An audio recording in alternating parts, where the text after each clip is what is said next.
اعوذ باللہ من الشیطان الرجیم بسم اللہ الرحمن الرحیم قال اللہ تبارک و تعالی فی القرآن المجید والفرقان الحمید۔ سورۃ کہف کی آیت نمبر 50 میں اللہ پاک نے ارشاد فرمایا وَإِذْ قُلْنَا، اور اس وقت کو یاد کرو جب ہم نے حکم دیا تھا لِلْمَلَائِكَةِ اسْجُدُوا، فرشتوں کو کہ اے فرشتوں سجدہ کرو تم لِآدَمَ، حضرت آدم علیہ السلام کو، فَسَجَدُوا، تو تمام فرشتوں نے اللہ کا حکم پاتے ہی جناب آدم علیہ السلام کے آگے سجدہ ادا کیا، تعظیم کا اور ادب کا، الا ابلیس، سوائے شیطان کے، سب فرشتوں نے سجدہ کیا۔ کان من الجن، وہ جو شیطان تھا وہ جنوں میں سے تھا، تو جنوں کی پیدائش اللہ پاک نے آگ سے فرمائی ہے۔ فرشتوں کو نور سے پیدا کیا، جنوں کو آگ سے پیدا کیا، اور انسان کو مٹی سے پیدا کیا۔ تو وہ جنوں میں سے تھا، فَفَسَقَ عَنْ أَمْرِ رَبِّهِ،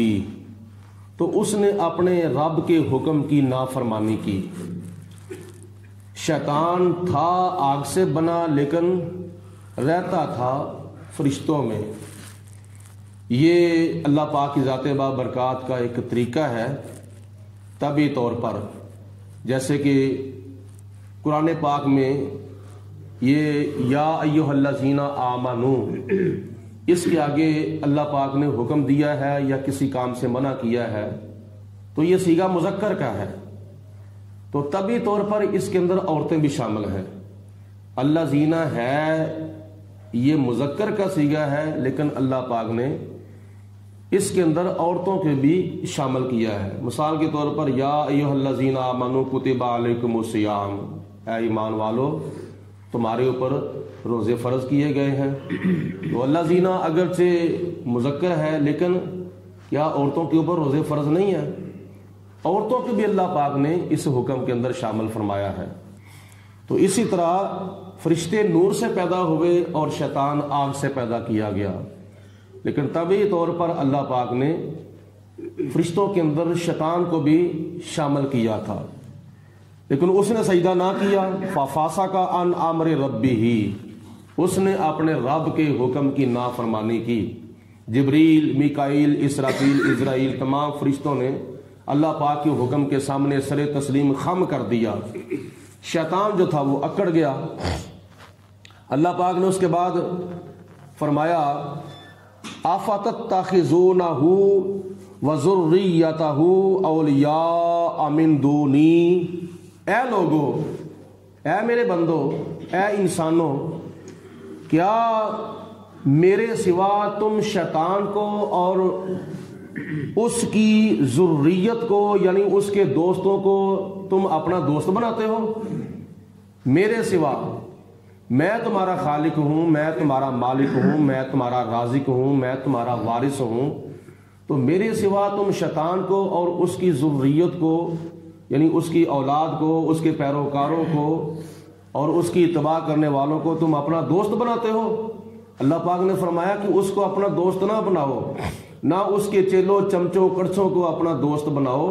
مجھے اپنا دوست بناؤ، دوستی میرے ساتھ کرو، میں تمہارا مددگار ہوں، میں تمہارا دوست ہوں۔ تو شیطان انسان کا دشمن ہے۔ وَهُمْ لَكُمْ عَدُوٌّ، اللہ پاک فرماتا ہے وہ تمہارا دشمن ہے جس کے پیچھے تم لگے ہو۔ نمرود، فرعون، قارون، حامان اور کفار مکہ،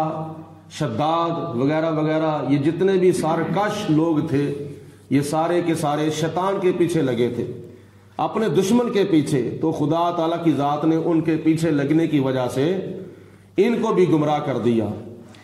بئس للظالمین بدلا، تو ان ظالموں کا کیسا برا بدلہ ہے، یعنی شیطان بھی ظالم ہے، اس کی پیروی کرنے والے بھی ظالم ہیں، اور ان کا انجام جو ہے وہ قیامت کے دن بہت ہی برا ہوگا۔ ما اشہدتہم خلق السماوات والارض، اللہ پاک فرماتے ہیں کہ جب میں نے زمین و آسمان پیدا کیے تھے اس وقت ان میں سے میں نے کسی کو بھی حاضر نہیں کیا تھا، نہ شیطان کو اور نہ شیطان کے چیلوں کو، نہ اس کے شتونگڑوں کو میں نے حاضر نہیں کیا تھا۔ مطلب یہ ہے کہ کوئی چیز بنانی ہو تو کسی کو بلایا جاتا ہے، آپ بھی میرے ساتھ آ کے ہیلپ کر یا مجھے کوئی مشورہ دے۔ اللہ پاک فرماتا ہے کہ جب میں نے زمین پیدا کی تھی نہ اس وقت شیطان کو بلایا تھا نہ شیطان کے شتونگڑوں کو بلایا تھا، جب آسمان بنائے تھے نہ اس وقت شیطان کو میں نے حاضر کیا تھا اور نہ ہی اس کے شتونگڑوں کو حاضر کیا تھا۔ یہ زمین و آسمان بنانے کے اندر کسی کا عمل دخل نہیں ہے، میں نے زمین بنائی ہے اور میں نے آسمان بنائے ہیں۔ آگے فرمایا وما خلق انفسہم، نہ ہی ان کو بناتے وقت میں نے ان سے کوئی مشورہ لیا تھا یا نہ ہی ان سے میں نے ہیلپ لی تھی۔ وما کنت متخذ المضلین عضدا، اور نہ ہی میں گمراہوں کو اپنا مددگار بناتا ہوں۔ گمراہ کرنے والے اور گمراہ ہونے والے ان میں سے کسی کو بھی میں اپنا مددگار نہیں بناتا۔ وَيَوْمَ يَقُولُ، اور وہ دن جس دن اللہ تعالیٰ فرمائے گا، یعنی قیامت کے دن خدا تعالیٰ فرمائے گا کافروں کو اور گمراہوں کو، نادوا وَيَوْمَ يَقُولُ نادوا، قیامت کے دن اللہ پاک فرمائے گا کہ بلاؤ اور پکارو شرکائی الذین زعمتم، ان میرے شریکوں کو جن کو تم میرا شریک سمجھتے تھے،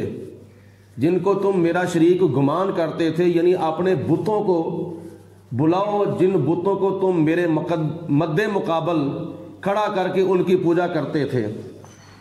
اللہ پاک کی ذات بابرکات نے ارشاد فرمایا فدعوہم فلم یستجیبوا لہم، تو جب اللہ کے حکم پر کفار اپنے بتوں کو پکاریں گے، بلائیں گے، لات یا منات یا حبل یا عزا یا بحیرہ یا وسیلہ یا صاحبہ یا حام، اپنے ان بتوں کو جب پکاریں گے قیامت کے دن محشر کے میدان کے اندر، تو اللہ پاک فرماتا ہے کہ ان کے بت نہ سنیں گے اور نہ ہی ان کی بات کا جواب دیں گے۔ دنیا کے اندر تو ان کو سجدہ کرتے تھے، دنیا کے اندر تو ان کی پوجا پاٹ کرتے تھے، اور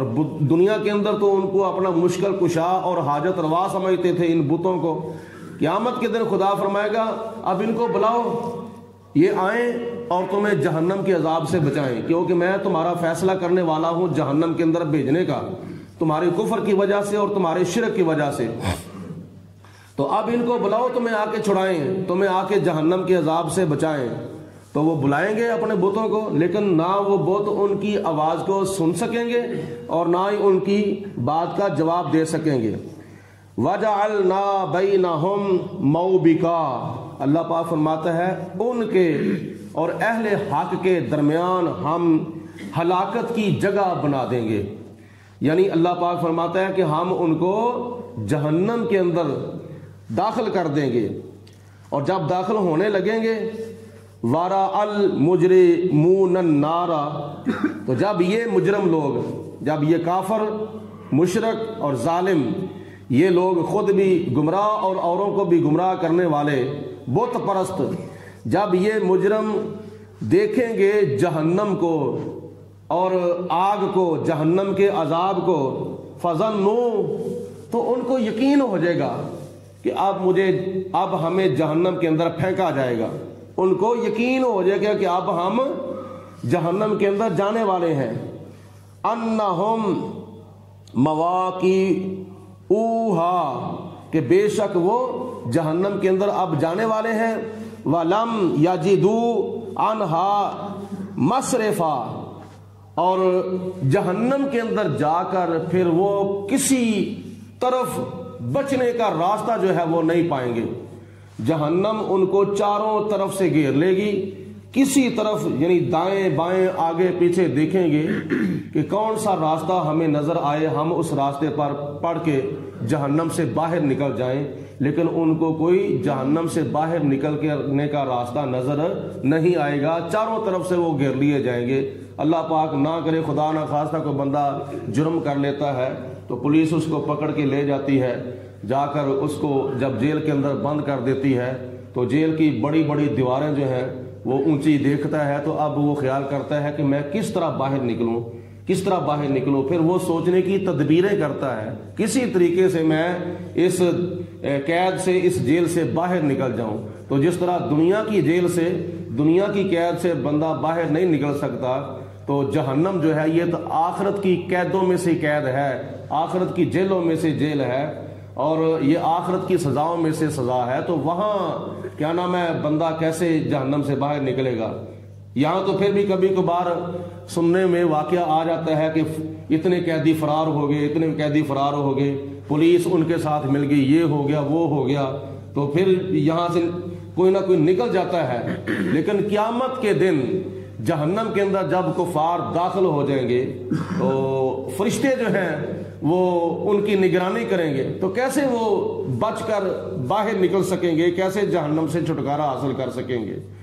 آخرت کے عذاب سے بچنے کی کوشش کرنی چاہیے، اللہ پاک کی ذات بابرکات کی بارگاہ میں معافی مانگنی چاہیے، اور اپنی قبر اور اپنی حشر اور اپنی عاقبت اور اپنی آخرت زیادہ سے زیادہ سنوارنے کی کوشش کرنی چاہیے، اور شیطان کے شر سے بچنا چاہیے۔ کے طور پر حدیث پاک میں آتا ہے کہ جب اذان ہوتی ہے فجر کی، ظہر کی، عصر کی، مغرب کی، عشاء کی، جمعے کی، کوئی بھی اذان ہوتی ہے تو شیطان جو ہے وہ اتنا دور بھاگ جاتا ہے، اتنا دور چلا جاتا ہے جتنی دور تک اذان کی آواز جاتی ہے۔ تو جب اذانیں ختم ہو جاتی ہیں